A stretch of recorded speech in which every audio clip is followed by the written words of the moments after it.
کرپٹر الغازی 20ویں صدی کے کھاؤ قبیلے کی تاریخ سے ماخوذ ایک شرمناک داستان ہے۔ کرپشن، کک بیکس اور منی لانڈرنگ کی روشنائی سے لکھی ایک ڈرامے باز چور کی کہانی جس نے اپنی کرپشن اور منی لانڈرنگ سے نہ صرف اپنے قبیلے بلکہ اپنے قبیلے کی آنے والی نسلوں کی بھی تقدیر بدل ڈالی۔ کرپٹر الغازی کے خانہ بدوش کھاؤ قبیلے کو ایک ایسی حکومت کی تلاش تھی جس سے وہ ملک و قوم کی نسلوں کی تقدیر کا بیڑا غرق کر کے انہیں نسل در نسل مقروض کر سکیں۔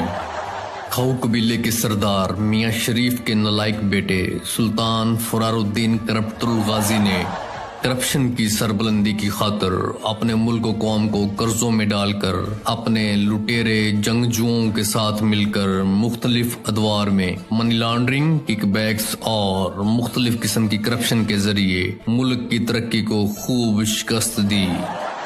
سن 2008 میں جنرل مشرف کی حکومت کے خاتمے کے بعد کرپٹر الغازی کے چھوٹے بھائی کرپٹر الشہباز نے سلطنت پنجابیہ کی داغ بیل ڈالی اور یوں کرپٹر الخانہ بدوشوں کے اس کھاؤ قبیلے نے مزید 10 سال تک حکومت میں رہ کر ملک و قوم کو مزید چونا لگایا۔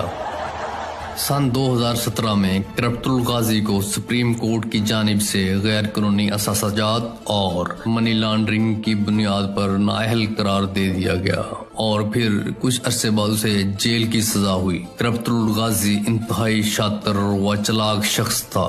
وہ اپنے پلیٹلیٹس کم ہونے کی بیماری کا ڈرامہ رچا کر حکومت وقت کی آنکھوں میں دھول جھونک کر لندن فرار ہو گیا۔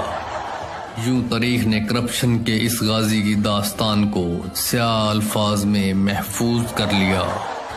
یہ ڈرامہ سیریل تاریخی کرداروں اور ان کے شرمناک واقعات سے ماخوذ ہے۔